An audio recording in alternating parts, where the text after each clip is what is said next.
Pertanyaan saya, betul nggak kalau kurang air? Ayo para dokter, para ilmuwan, kalau kurang air 4% Anda lemes, kurang 7% Anda sakit. Ayo mari kita buka, cari data, cari buku boleh. Kurang 20% Anda mati. Anda kurang 20% apapun boleh, kurang protein, kurang kalsium, kurang oksigen 20% Anda masih hidup.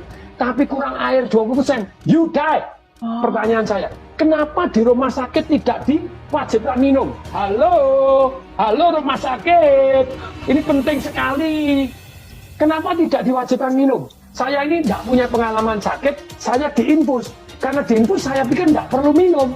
Jadi saya merasa kondisi saya drop luar biasa karena kurang air. Nah sekarang kan sudah ada penelitian bahwa ternyata kalau yang namanya orang kena COVID itu darahnya mengental, makanya dikasih heparin, dikasih aspirin. Kenapa nggak dikasih heparin? Suruh minum, boy! Wajibkan minum, diukurin, air hangat. Halo, please deh tolong disampaikan ke semua rumah sakit, semua orang-orang dokter-dokter, please, karena ini ilmiah. Namanya juga pandemi, Pak. Pandemi ya, berarti. Nah, berdasarkan pengalaman sebelumnya, beberapa kali pandemi itu kan digagalkan oleh Dokter Siti Fadila. Iya, betul. Ya. Dan Dokter Siti Fadila itu udah bicara bahwa yang namanya pandemi dengan nama virus, ya kalau menurut saya sih pandemi yang pandemi virus dengan nama yang dipatenkan itu tujuan akhirnya pasti apa, Pak? Vaksin. Ya. Jadi gini Pak, selain daripada pembuktian, ada beberapa dokter, jumlahnya udah puluhan Pak yang sudah saya telepon. Jadi sebenarnya di balik saya ini, pendukung saya dari dokter-dokter nakes juga ada banyak. Ya. Satu-satu ditanya, dan kalau saya menjelaskan tentang patofisiologi asidosis laktat, ya secara sederhana, itu pasti kalau saya jelaskan langsung, semua dokter pasti mengerti. Yang nggak ngerti ini Pak, yang di sosmed, itu karena memang mereka cuma membaca sekilas, sepotong, dan itu yang paling keras menentang. Kecuali Dokter Tirta ya Pak. Ini saya sudah kirim materi sampai juga balik, enggak paham juga. Ini tadi kayak barusan telepon, ada dokter gigi, Dokter Omar ya. Saya jelasin Pak paham, makanya saya bilang yang paham penjelasan saya dokternya berarti IQ-nya di atas 200. Kecuali Dokter Tirta. Ya, saya sebagai Dokter Tirta sudah meminta izin PPD Pusat untuk menyampaikan beberapa hal. Satu, Ibu Lois bukan merupakan dokter aktif yang terdaftar di ID. Semua dokter harus terdaftar di ID. Kedua, STR beliau tidak aktif sejak 2017. Ketiga, Ibu Lois tidak menangani pasien dalam pandemi. Keempat, PPD Pusat sudah mengundang Ibu Lois untuk hadir ke PPD Pusat untuk mengadakan mempertanggungjawabkan argumennya secara ilmiah. Kelima, jika Ibu Lois tidak bisa mempertanggungjawabkan pendapat secara ilmiah, berarti ini bisa dianggap berita kebohongan dan PPD Pusat akan melaporkannya. Mirip Abu Janda.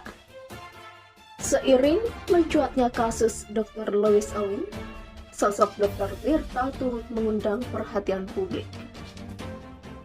Dalam beberapa kesempatan, dokter dengan nama lengkap Dr. Tirta Mandira Hudi ini kerap melontarkan pernyataan-pernyataan yang seolah-olah membongkar kontroversi Dr. Lois. Tak dapat dielakkan, usai Dr. Lois ditangkap pada Minggu 12 Juli 2021 kemarin, Dr. Tirta turut menjadi sasaran amuk warganet di media sosial. Warganet menuding bahwa Dr. Tirta justru mengambil kesempatan di tengah kasus Dr. Lois hingga disebut tidak punya nyali untuk bertemu langsung dengan sang dokter. Kala itu, Dr. Tirta menyampaikan klarifikasi terkait dirinya yang hanya menjadi saksi ahli dalam kasus Dr. Lois, bukan sebagai pelapor. Hehe, jadi sorry banget nih, saya nggak melaporkan, cukup jadi saksi saja, karena banyak warga dan institusi yang melaporkan. Begitu ujar Dr. Tirta melalui Instagramnya pada Rabu 14 Juli 2021. Jangan kebakaran jenggot gitu kalau isunya yang jelas-jelas hoax, gagal dong. Dikasih wadah ini ditolak, demikian imbuhnya. Alih-alih disambut baik, Dr. Tirta justru terus diserang netizen di akun Instagramnya. Komentar juga datang dari salah satu tokoh Papua, Chris Wamea, yang menyebut bahwa otak Dr. Tirta seperti abu janda. Hal itu dikatakannya tak lepas dari sikap Dr. Tirta yang dinilai terus merecoki alias membuat gaduh suasana seiring perkembangan kasus Dr. Lois. Otaknya mirip dengan abu janda, demikian kata Chris Wamea melalui Twitternya dikutip dalam media pada Rabu 14 Juli 2021. Seperti diketahui, Dr. Lois kini sudah ditetapkan sebagai tersangka dalam kasus menyebarkan informasi bohong alias hoax. Dikatakan kepolisian, Dr. Lois akan dijerat dengan pasal berlapis hingga terancam penjara maksimal 10 tahun.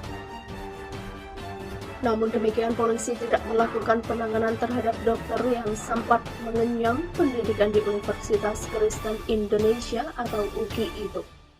Salah satu yang menjadi pertimbangan adalah penyidik berkesimpulan Dr. Lois tidak akan mengulangi perbuatannya dan tidak akan menghilangkan barang bukti. Seluruh barang bukti sudah dikantongi oleh polisi. Selain itu, Dr. Lois tidak akan melarikan diri. Oleh karena itu, saya memutuskan untuk tidak menahan yang bersangkutan. Hal ini juga sesuai dengan konsep Polri menuju presisi yang berkeadilan. Demikian kata Brigjen Selamat yang akrab disapa Ulin pada Selasa 13 Juli 2021 kemarin. Dr. Lois ditangkap, Dr. Tirta dihujat. Gak usah petantang-petenteng. Penangkapan Dr. Lois Awin mengundang perdebatan banyak kalangan.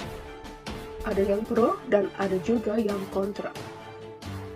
Ditambah lagi Dr. Lois ditangkap Polda Metro Jaya diduga atas laporan Dr. Tirta lantaran kalah berdebat di acara Hotman Paris Show. Dugaan itu memunculkan reaksi dari publik. Sejumlah warganet mengecam tindakan Dr. Tirta tersebut. Netizen menganggap apa yang dilakukan Dr. Tirta Mandirahudi itu kurang tepat. Sebab debat yang seharusnya dilawan argumen justru malah dilaporkan ke polisi. Salah satu yang menyampaikan ialah akun @alisyarif. Dia menyayangkan tindakan Dr. Tirta yang melapor ke polisi. Netizen itu juga mengatakan bahwa Dr. Tirta selama debat dengan Dr. Lois cenderung membantah soal masalah administrasi. Misalnya, bukan anggota ID, tak punya surat izin praktek. Bukan membantah pendapat keilmuannya. Terus laporan ke Polda RI. Ada, mengapa jadi begini ya? Ini kan persoalan mengubah mindset. Soal kuratif. Demikian tweetnya dilansir dari terkini.id pada Senin 12 Juli. Tak hanya itu, netizen lainnya mencemooh Dr. Tirta karena keras. Lebih keras lagi dengan menyebut Tirta sebagai jamet atau Jawa Metal. JK. Jamet, Tirta Hudi. Lo gak usah petantang-petenteng lapor-laporin orang ke polisi. Kelakuan lo 11-12 sama Lois. Pakai ngeles lagi lo, asik. Demikian tweet @enggal_pmt. Hingga demikian Dr. Tirta membantah tudingan itu semua. Menurutnya Dr. Tirta bukan dilaporkan oleh Dr. Lois bukan dilaporkan oleh dirinya, melainkan kata Tirta. Dirinya bukan melaporkan, tetapi menjadi saksi ahli dalam kasus tersebut. Bukan laporan, saya jadi saksi. Yang bersangkutan akan ada press release dari Polda Metro Jaya. Yang bersangkutan sudah di Polda Metro Jaya. Demikian kata Dr. Tirta. Ya, dan laporannya bukan ITE.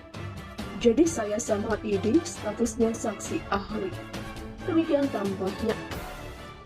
Sebelumnya diketahui Dr. Lois ditangkap Polda Metro Jaya karena pernyataannya yang menyebut bahwa dirinya tak percaya COVID-19. Dr. Lois dilaporkan berkaitan pelanggaran UU nomor 4 tahun 1984 tentang wabah penyakit menular.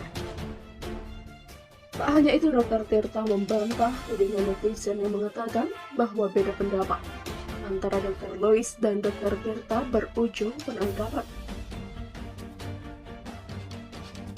Menurutnya, apa yang telah dinyatakan oleh Dr. Lois adalah hoax, bukan perbedaan pendapat. Sebab katanya, hoax berbahaya, makanya penyebarnya harus ditindak tegas. Hoax itu bahaya loh, itu harus ditindak.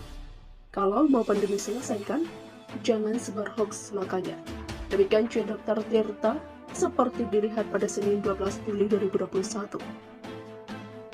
Seorang konsultan cyber security konsultan, Teguh Aprianto, juga mengkritik langkah Dr. Tirta. Menurutnya tak semestinya hoax dilawan dengan melaporkan ke polisi, tetapi cara melawannya dengan menyampaikan yang benar atau edukasi konten yang dijadikan hoax tersebut. Hoax itu cara melawannya ya dengan menyampaikan yang benar, bukan malah melaporkan. Demikian ungkapnya. Lebih jauh, Teguh mengatakan bahwa Dr. Lois memang salah, tetapi yang lebih salah adalah pemerintah karena sejak awal kebijakannya mengenai pandemi COVID-19 tak jelas.